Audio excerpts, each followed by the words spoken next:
Capítulo 12 de Gênesis, a instituição da Páscoa. A libertação dos israelitas da escravidão no Egito passou a ser comemorada em 2 festivais anuais. Visto que a Páscoa era seguida imediatamente da festa dos pães sem fermento, as 2 festas foram às vezes tratadas como uma, mas eram de natureza bem distinta. A Páscoa era uma festa familiar inicialmente celebrada sem referência a um altar, santuário ou sacrifício. Observe a ausência de regulamentações rituais no calendário levítico em Levíticos 23:5. A festa dos pães sem fermento, por outro lado, desde o seu início tinha o status de Ag. Era uma das grandes festas anuais de peregrinação que tinham de ser celebradas no santuário. Acerca do significado moral que Paulo atribuiu à justa posição da Páscoa e da festa dos pães sem fermento, 1 Coríntios 5, 7, 8, a opinião de muitos estudiosos que a Páscoa era uma antiga festa pastoril que foi revestida de um significado completamente novo à luz do Êxodo. Essa é uma hipótese razoável. A analogia da prática israelita da circuncisão sugere isso, mas não há evidências claras que a confirmem. Versículo 2, primeiro mês, Abib, mais tarde chamado de Nissan, Neemias 2:1 e Ester 3:7, que corresponde a março-abril. Antes disso, os israelitas talvez tenham celebrado o Ano Novo no outono. Cassuto argumenta, com base na sintaxe, que o verso 2 não é um ajuste no calendário, mas uma constatação. Vocês estão agora começando a contar um novo ano. Agora o novo ano vai trazer uma mudança de destino para vocês.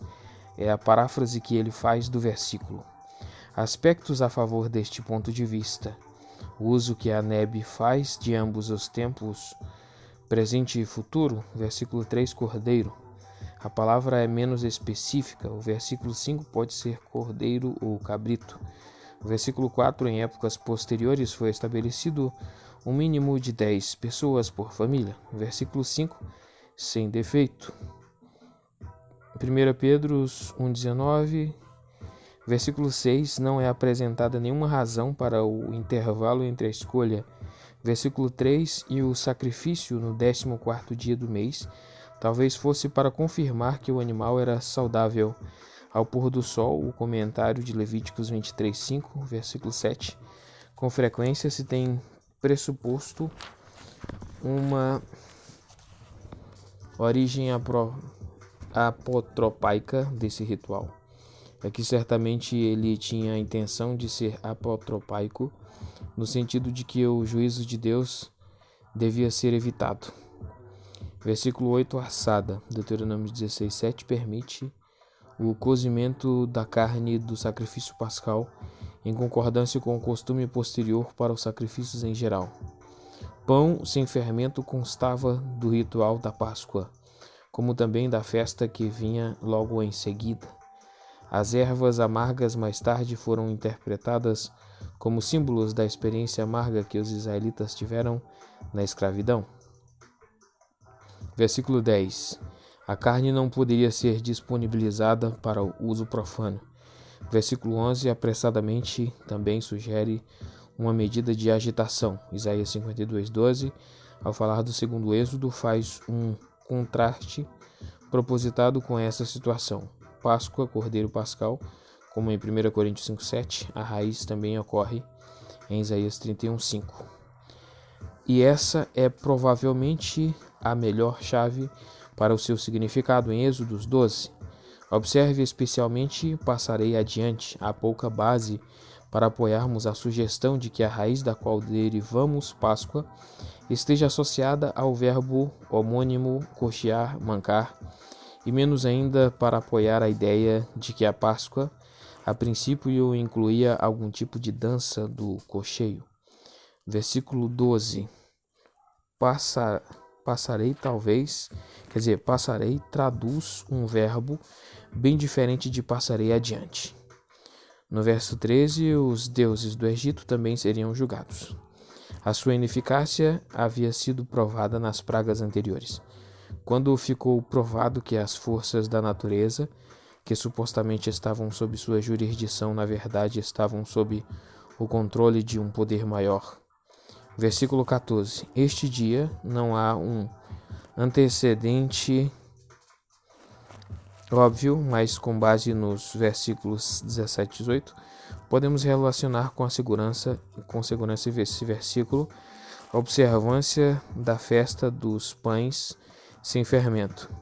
Em geral, temos de lembrar o método de contagem dos dias dos israelitas, que ia de pôr do sol a pôr do sol, e o fato de que o êxodo, na verdade, ocorreu na noite de 15 de Nisan.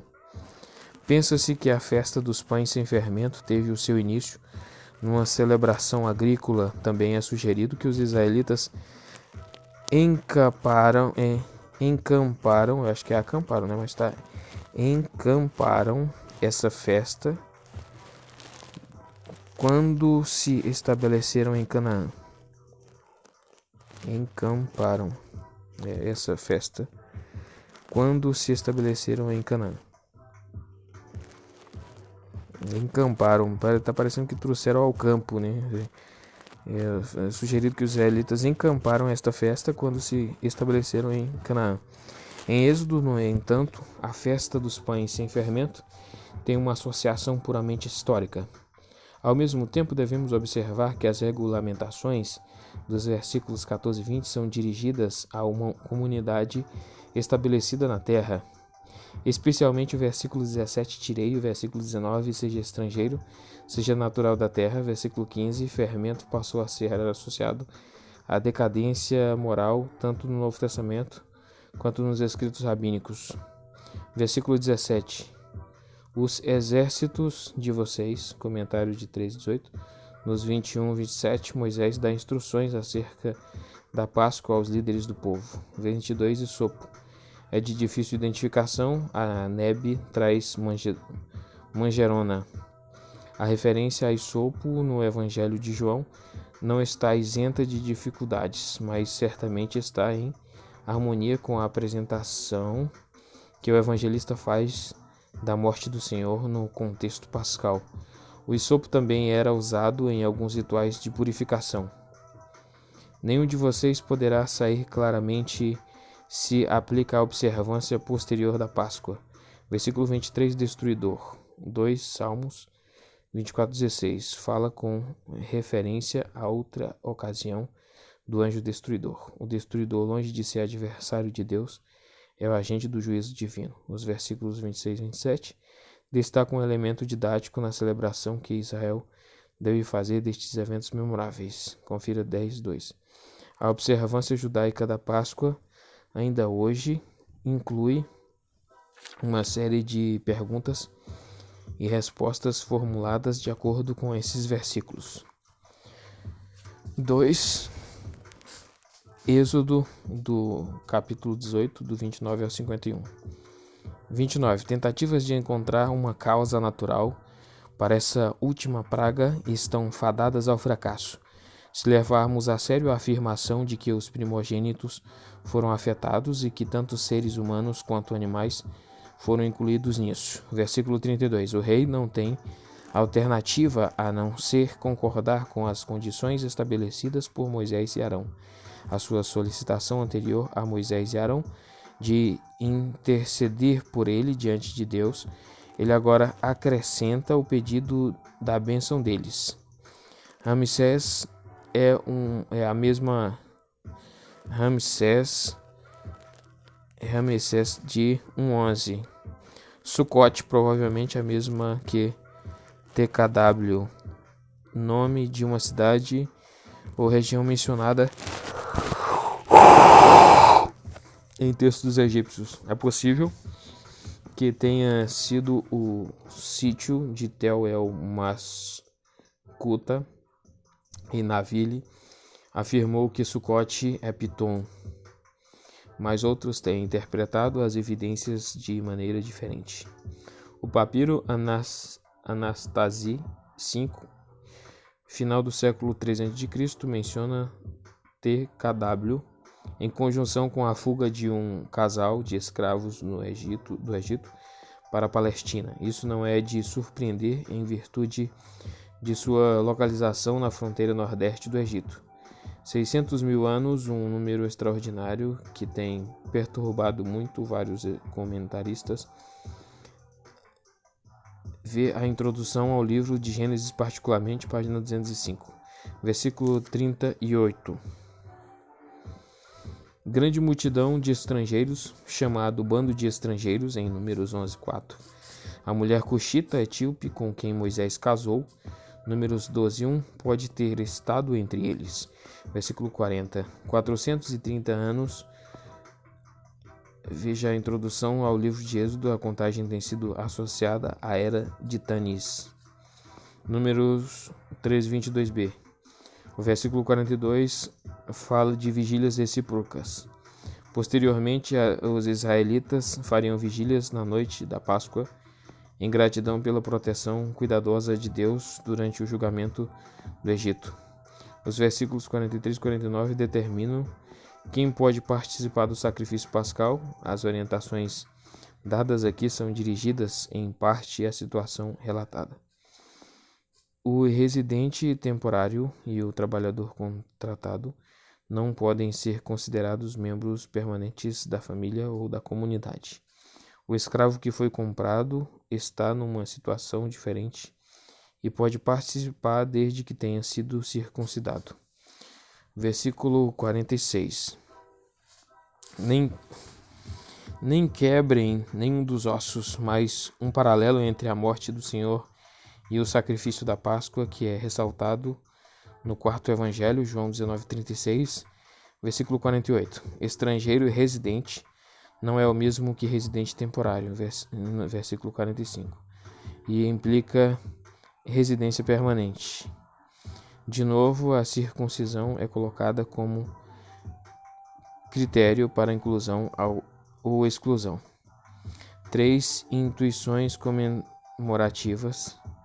Os tópicos isolados do resgate dos primogênitos e a observância da festa dos pães sem fermento estão ligados nessa seção pelo tema comum da comemoração do Êxodo.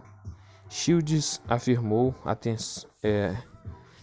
chamou a atenção para o paralelismo entre os versículos 3:10 e os versículos 11:16.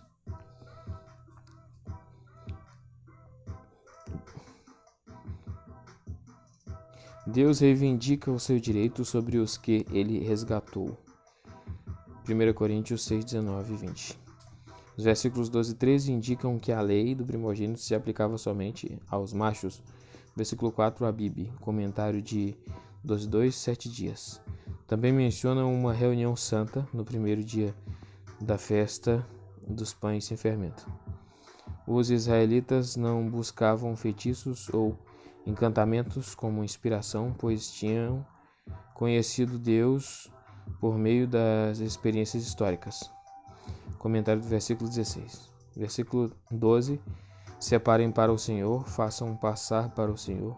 Há uma expressão semelhante que é usada em conjunção com sacrifícios de crianças, como eram praticadas nas religiões pagãs.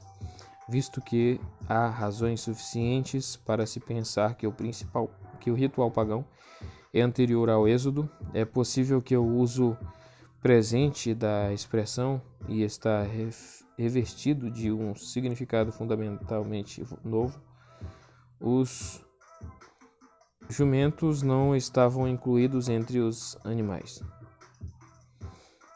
domésticos ritualmente puros. Levíticos 22:19. Em virtude de sua importância em outros aspectos, os proprietários com frequência devem ter usado a opção de resgate permitida aqui. O que se estabelece é o primeiro e não a maneira do resgate de todo o primogênito entre os seus filhos. Números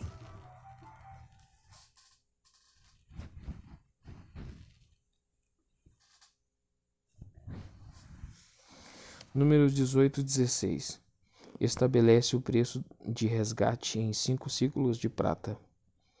Versículo 16. O resgate dos primogênitos será um lembrete infalível do resgate do povo da escravidão do Egito.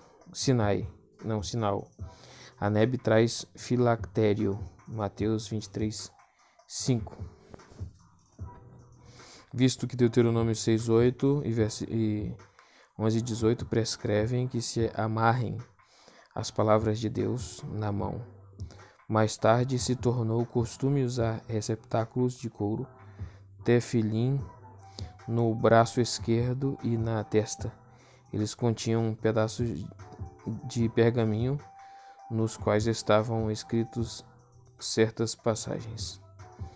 Em direção ao Mar Vermelho, capítulo 13 e 14:4. Capítulo 3, 17 e 14:4. Versículo 17. A rota mais direta para Canaã passava pela coisa do Mediterrâneo, a rota conhecida aos egípcios como os caminhos de Horus, chamada aqui de Rota da Terra dos Filisteus. O contingente principal dos filisteus não se estabeleceu no cinturão da costa do Canaã até bem mais tarde, de forma que não foi o confronto com os filisteus que se quis evitar, mas a rota direta para Canaã estaria pontilhada de tropas egípcias, e supondo que conseguissem vencer este absurdo, os israelitas teriam entrado em confronto direto com os povos de Canaã.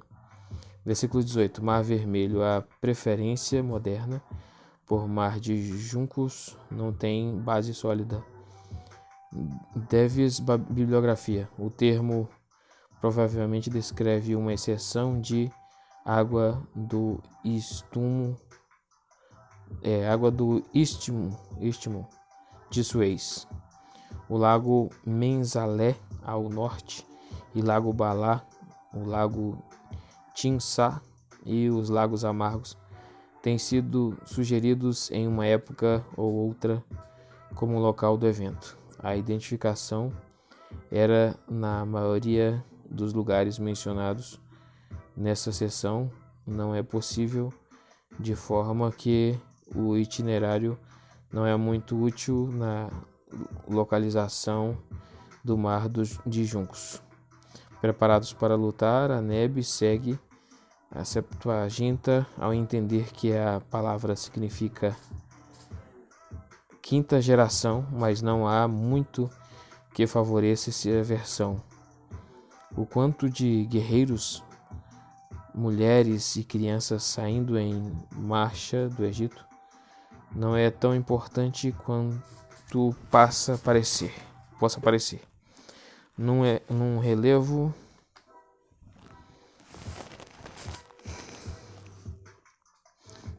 relevo do templo de Medinet Abu de Ramsés III, os belicosos filisteus são retratados como chegando à fronteira do Egito como guerreiros, chegando à fronteira do Egito com guerreiros, famílias e carros de boi.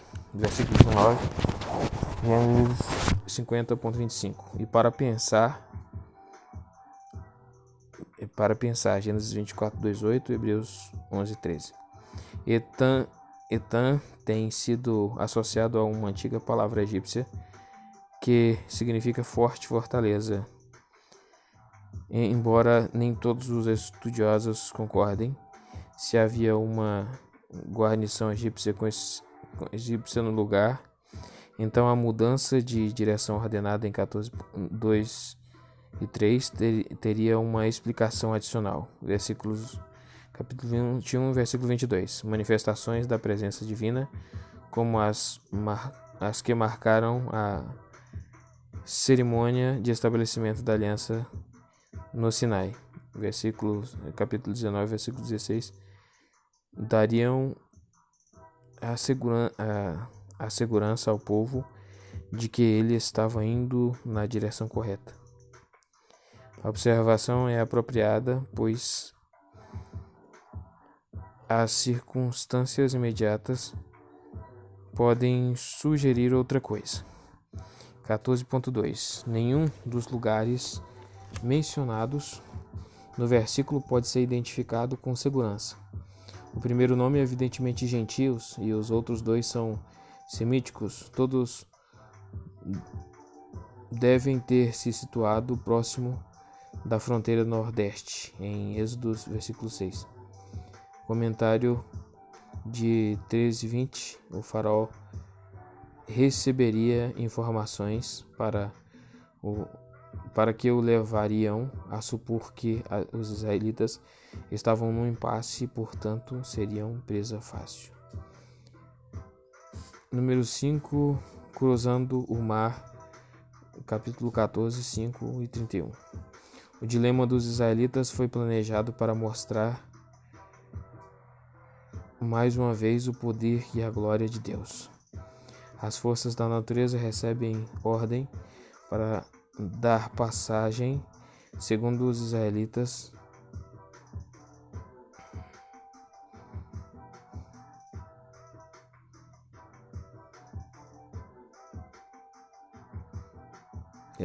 passagem segura aos israelitas, e a desabafar com destruição sob os destacamentos egípcios que os perseguiam.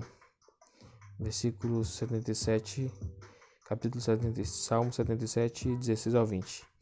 Versículo 5 foi a percepção de que haviam perdido uma proporção considerável de sua força de rebanho, que levou os egípcios a começar a perseguição. Geralmente se atribui aos Hicsos a instrução da carruagem no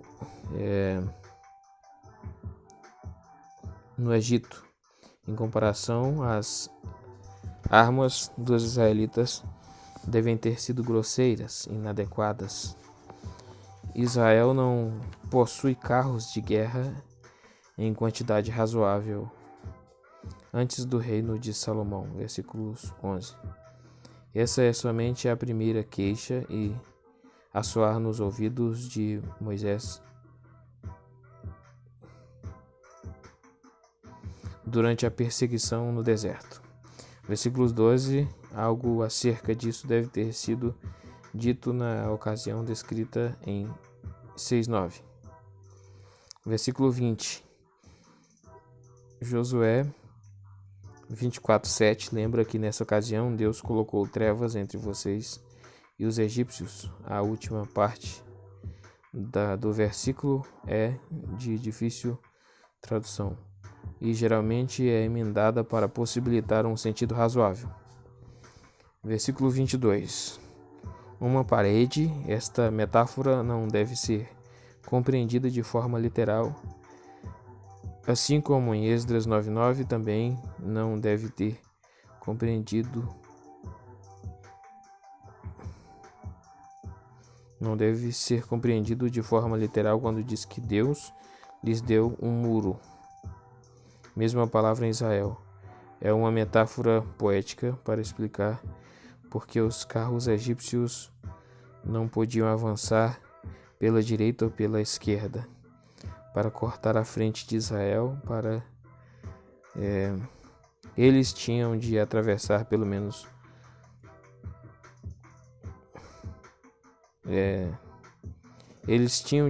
pelo mesmo val diretamente atrás dos israelitas. No fim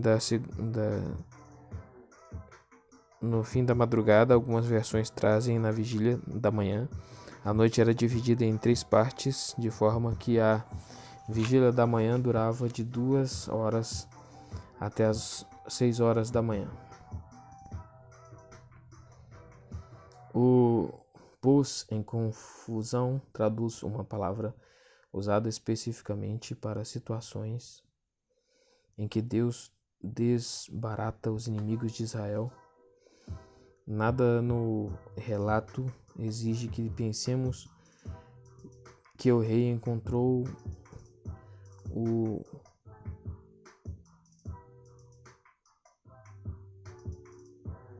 mesmo destino do seu exército. Tampouco existem evidências históricas para fundamentar Essa suposição, levando em conta as frequentes menções do faraó nas narrativas